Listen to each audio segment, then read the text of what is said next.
नमस्कार दोस्तों, मेरे चैनल में आपका स्वागत है। आज मैं आपके लिए असगर बजाहत जी द्वारा लिखी कहानी 8वां अक्षर लेकर आई हूँ।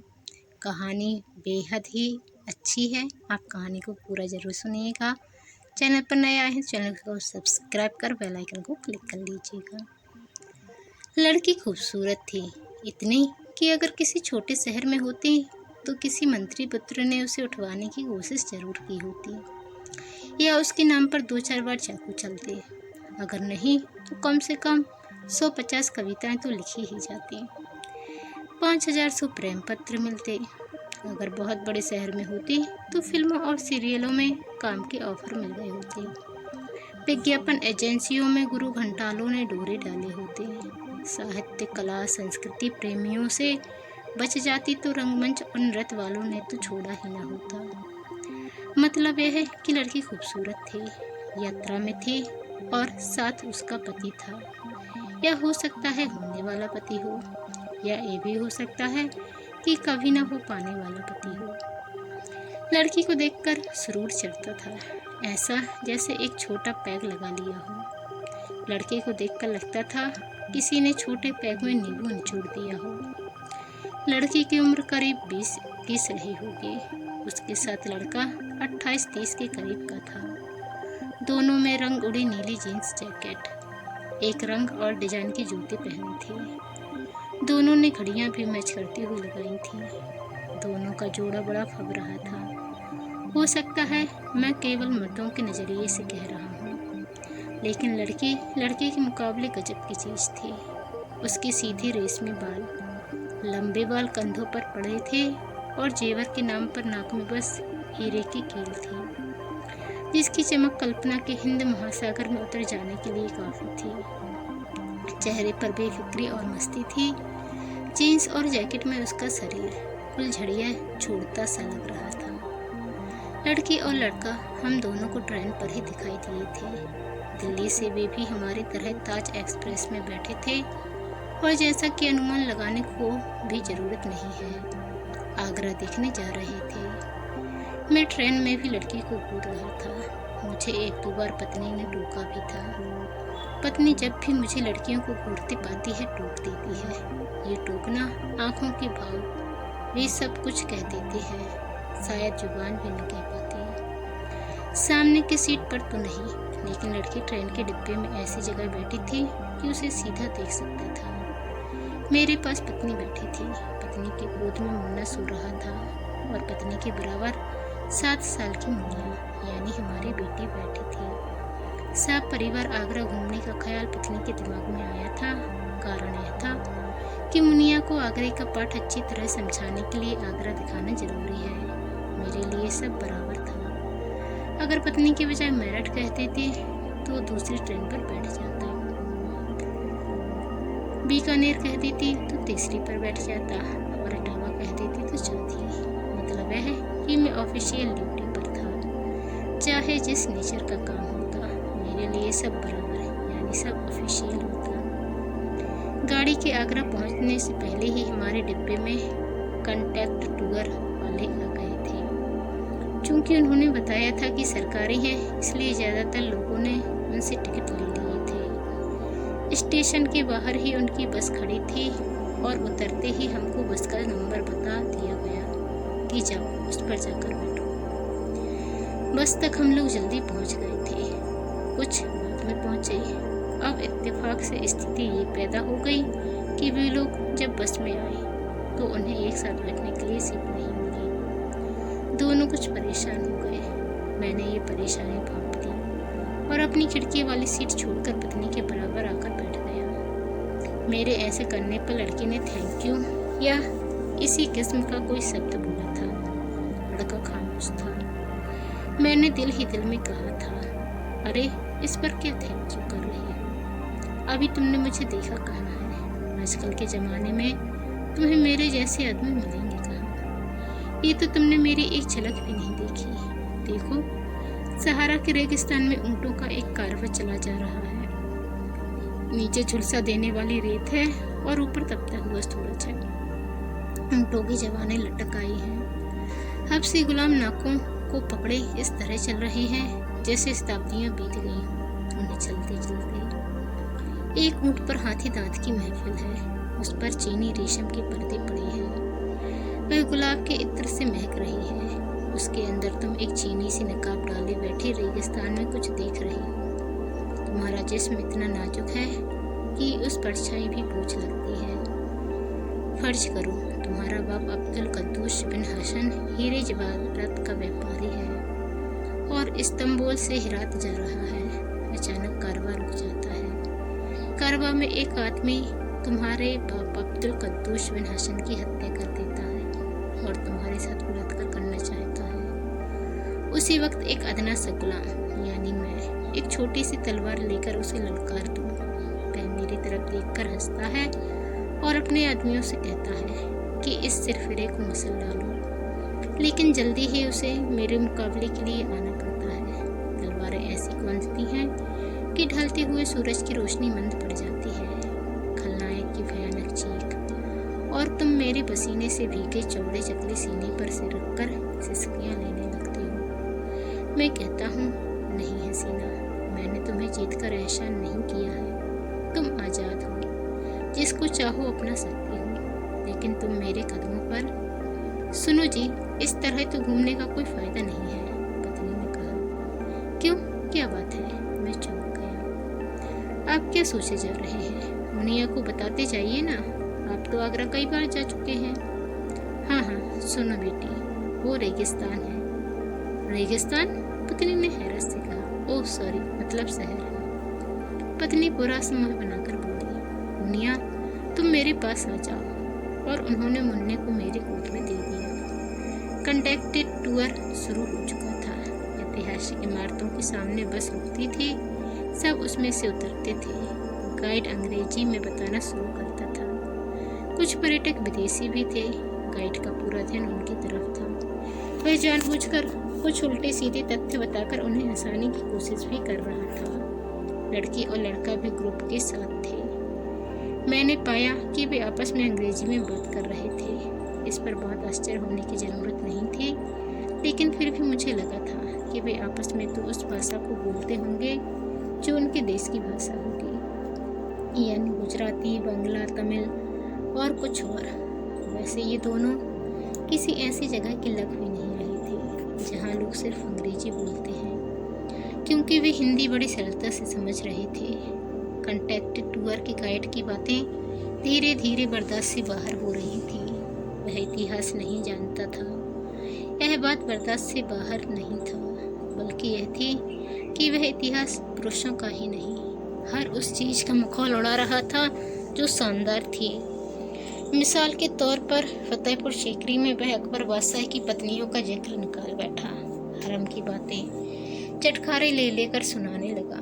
उसकी बातचीत से साबित हुआ कि अकबर के सामने बड़ी चुनौती हरम की औरतों को काबू में रखने की थी। ऐसी बातों पर मेरी टीका टिप्पणी पत्नी के साथ जारी थी।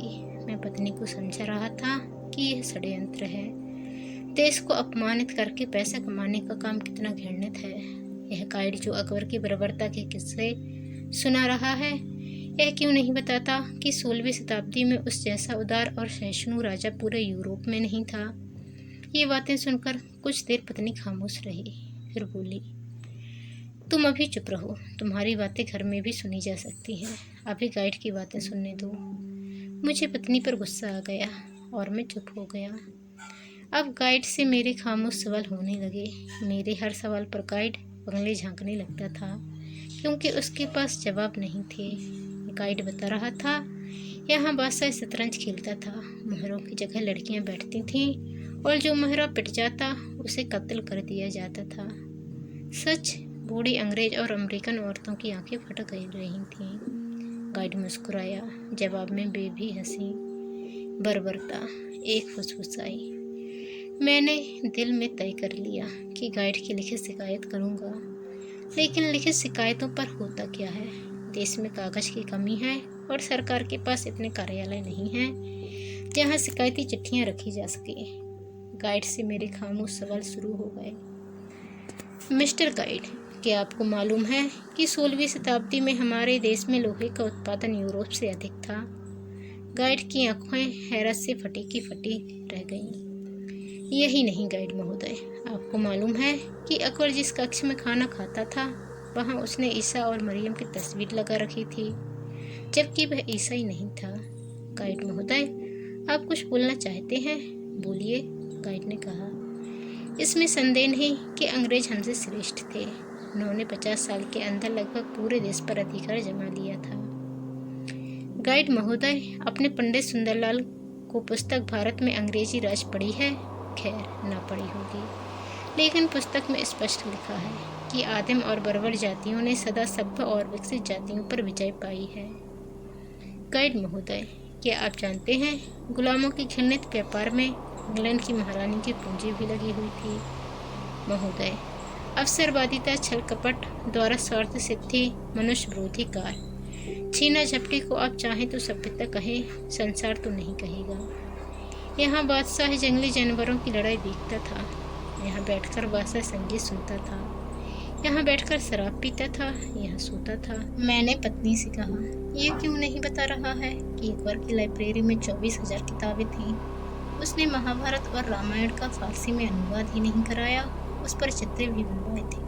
पत्नी ने कहा, यह सब तुम बताते क्यों नहीं हो इन लोगों को? मैंने कहा, मैं गाइड थोड़ी ही हूँ। गाइड से चिढ़ और ऊबकर मैं लड़की की ओर ध्यान देने लगा। वे दोनों एक दूसरे की फोटो खींच रहे थे। लड़की ने बैग से पानी की बोतल निकाली थी और विदेशियों की तरह होंठ तर कर रही थी। लड़के ने अपनी जैकेट कंधे पर डाल ली थी। वे दोनों साथ के लोगों से ना तो बात कर रहे थे और ना उनके करीब ही आ रहे थे। ऐसा लगता था जैसे वे इतिहास और वर्तमान से ज़्यादा एक दूसरे में रुचि ले रहे हों। हाँ, वे कभी कभी विदेशी पर्यटकों से एक दो बातें कर लेते थे। मैं लड़की और लड़के के सामने एक दो बार इस तरह आ गया कि उनको मुझसे कुछ बात करनी चाहिए थी, लेकिन वे चुप रहे। धीरे धीरे वे मुझे स्नॉब करने लगे। लंच टाइम में गोरे और काले बट गए थे। गोरे या तो सिर्फ फल ले रहे थे या अपने साथ ही लंच पैकेट लाए थे। हम काले लोगों के लिए खाने की दुकानों और चीज़ों की कोई कमी न थी। पंजाब से लेकर केरल तक के पकवानों का ढेर लगा था। कम पैसे में ज़्यादा खाना खाने का एक तरीका थाली है। हम दोनों ने एक थाली और एक प्लेट बड़ा सांभर मंगा लिया और प्यार से चट कर गए। खाना खाकर मुनिया को पेशाब कराने के लिए मैं कोई एकांत जगह देख रहा था तो मैंने लड़की और लड़के को बैठे देखा। उन लोगों ने एक बड़े पत्थर को मेज बना डाला था। उस पर कागज के नैपकिन बिछाकर सैंडविच और कॉफ़ी का थर्मस रखा था। एक दो फल भी थी। आमने सामने दो छोटे पत्थरों की कुर्सियां बनाई थीं। उन पर वे दोनों बैठे खा रहे थे। लड़की सैंडविच इस तरह कुतर रही थी कि गिलहरी को मात दे रही थी। ये कैसा खाना है जहाँ पानी ही नहीं है? बिना पानी के खाना? वाह भाई वाह। दोनों पर गुस्सा नहीं चढ़ाई, लगा याद हद कर दी। अरे सीधे साधे खाना खाते तो क्या मजाक कर रहे हैं? इनके सालों के बाप दादा क्या ऐसी तरह खाना खाते होंगे? अंग्रेजों का ठीक है, जो चाहे करे, इससे मतलब क्या। लेकिन यार, अपने बंदे यानी हिंदुस्तानी भाई इस तरह की चुकिया ते में पड़ जाएं तो तकलीफ तो होती ही है। अरे भाई, सादा खाना ही खाना चाहते हो तो दाल रोटी खाओ, और सादा चाहिए तो साथ में सत्तू बांध लेते। अगर कुछ साल बाद सत्तू का कोई अमेरिकन मल्टीनेशनल कंपनी सेट्टीज फास्ट फूड के नाम से पैक कर दे तो यही लोग सत्तू खा खा कर दुनिया को पेशाब करा के पत्नी के पास आया तो मेरे मुंह से अपने आप निकला, नहीं जी नहीं, अपने बंदे नहीं हैं। पत्नी ने आश्चर्य से देखा और पूछा, क्या बात है? दोनों साले सैंडविच खा रहे हैं। पत्नी पूरी तरह न समझ पाई, पर इतना जरूर समझ गई कि मैं किसी के फटे में टांग डालने वाला अपना पसंदीदा विचार कर रहा हूँ। मैं कहती हूँ, तुम्हें ना घर चैन ना बाहर चैन। छोड़ो छोड़ो, तुम्हें उल्टा सीधा सोचने की क्या पड़ी रहती है? क्या मैं उल्टा सीधा सोचता हूँ? तो क्या यहीं पर लड़ोगे? मैं चुप हो गया, पर लड़की लड़के पर गुस्सा सख्त आ रहा था। सूरज में तपिश बढ़ गई थी। मैंने सोचा, यार, इतनी गर्मी में दोपहर का खाना खाकर कोई अगर पानी नहीं पीता तो। लंच टाइम खत्म हो गया। गाइड फिर आ गया उन्होंने किले के अंदर ही किसी रेस्टोरेंट में लंच किया था और फोकट में किया था, क्योंकि उन्हें जैसी प्यारी डकारें आ रही थी वैसे पैसे देकर के ये भोजन से नहीं आती। धीरे धीरे लोग जमा होने लगे। सबसे पहले लोग आ गए, फिर काले आने लगे। गाइड साहब ने बताया कि अब हम ताजमहल देखने जा रहे हैं। ताजमहल के सामने बस रुकी तो दस्तकारी की चीजें बेचने वाले लोग आ गए। उन्होंने बस को घेर लिया। इस बीच लड़की और लड़का नजरों से ओझल हो गए। गाइड ने पहले ही बता दिया था कि ताजमहल देखने के लिए सबसे ज्यादा वक्त दिया जाएगा। बहरहाल जब मैं, पत्नी और बच्चे ताजमहल के बाहरी दरवाजे से अंदर घुस रहे थे तो मैंने लड़की के होठों को ताजा लिपस्टिक लगाई थी, बाल बनाए थे। शायद किसी तरह की क्रीम लगाने की वजह से चेहरा दमक सा रहा था। लड़के ने भी लगता था हाथ में धोकर कंघा वगैरह किया है।